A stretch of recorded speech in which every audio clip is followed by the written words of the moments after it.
नमस्कार। भारत की कृषि आधारित अर्थव्यवस्था को अगर देखा जाए तो हम पाते हैं कि कृषि से जुड़े कार्यों का एक बड़ा हिस्सा महिलाओं के हाथ में होता है। किसान को केवल पुल्लिंग शब्द बनाए रखने से ऐसा लगता है कि कृषि संबंधी कार्यों पर स्त्रियों का कोई अधिकार होता ही नहीं। ये जमीनी सच्चाई से कोसों दूर की बात है।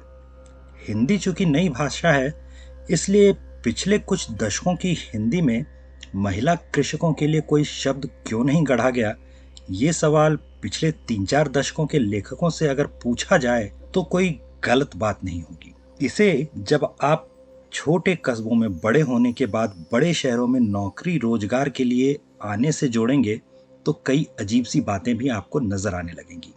ऐसी अजीब सी बातों में से एक है बाजार में बिक्री का काम महिलाओं के हाथ में दिए जाने के लिए आवाज उठाना। एक बड़ा सा वर्ग ऐसा होता है जो कहता है कि बाजार में दुकानदार पुरुष होते हैं, आप खरीदारी करने के लिए पैसे पुरुष वर्ग के हाथ में देते हैं। इसकी वजह से महिलाओं का आर्थिक सशक्तिकरण नहीं हो रहा। छोटे शहरों से आने पर यह बात अजीब इसलिए लगती है क्योंकि कस्बों गांवों में अक्सर खरीद बिक्री का काम महिलाओं का होता है।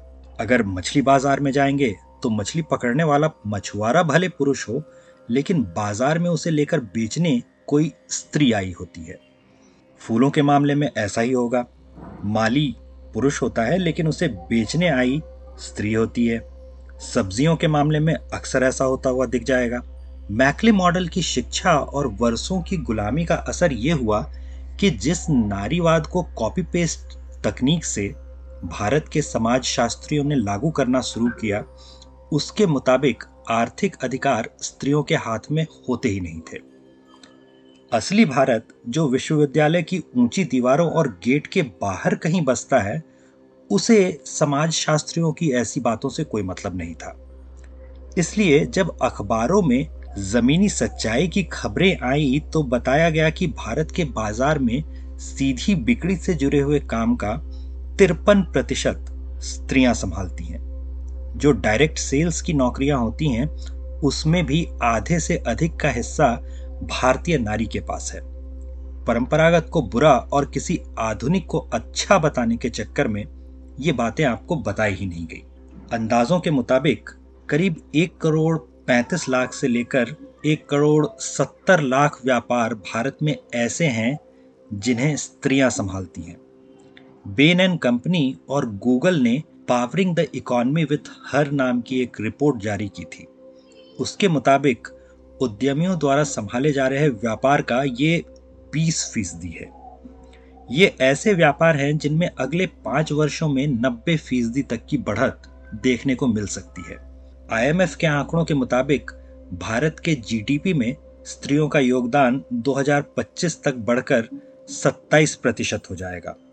ये तब है जब महिलाओं द्वारा किए जा रहे कार्यों को पुराने तरीके का अर्थशास्त्र जीडीपी में जोड़ता ही नहीं है। डायरेक्ट सेल्स का मॉडल जहां उत्पादन करने वाला अपने उत्पाद को सीधा ग्राहक को बेचता है, बिचौलियों की मदद नहीं लेता, वहां देखें तो ये आंकड़े चौंकाने वाले निकलते हैं। सब्जी, दूध जैसे उत्पाद और दूसरे कई FMCG उत्पाद ऐसे मिलेंगे जिनके व्यापार को पूरी तरह महिलाएं संभालती हैं।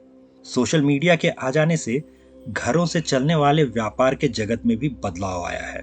सोशल मीडिया के जरिए प्रचार करना और फिर तैयार उत्पाद को सीधा ग्राहक के घर भेज देने का काम भी कई बार स्त्रियां ही कर रही होती हैं। इन सब के बीच इस वर्ष जब स्मृति ईरानी जी कहती हैं कि इस दिवाली करें नारी से खरीदारी, तो ये कोई बहुत विचित्र बात नहीं लगती। ऐसे कई स्थानीय व्यापारी हैं जो आपके घरों के आसपास ही कहीं अपनी छोटी मोटी सी दुकान सजाती होंगी। अक्सर ये दुकानें घर के सजावट के सामान की या फिर फूल पत्तियों सब्जियों की छोटी मोटी दुकानें होंगी। आपके परिचितों में से कुछ ऐसी भी होंगी जो सोशल मीडिया के जरिए कपड़ों, कलात्मक चीजों के व्यापार से जुड़ी होंगी। सोचकर देखिएगा, किसी बड़े विदेशी ब्रांड के महंगे उत्पादों पर दिखावे में खर्च करने के बदले क्या ऐसी छोटी जगहों से खरीदारी करके स्थानीय को बढ़ावा देना ज्यादा अच्छा नहीं होगा? दीपावली की खुशियां मनाने का मौका उन्हें दीजिए जो खुद भी दीपावली मनाते हों। धन्यवाद।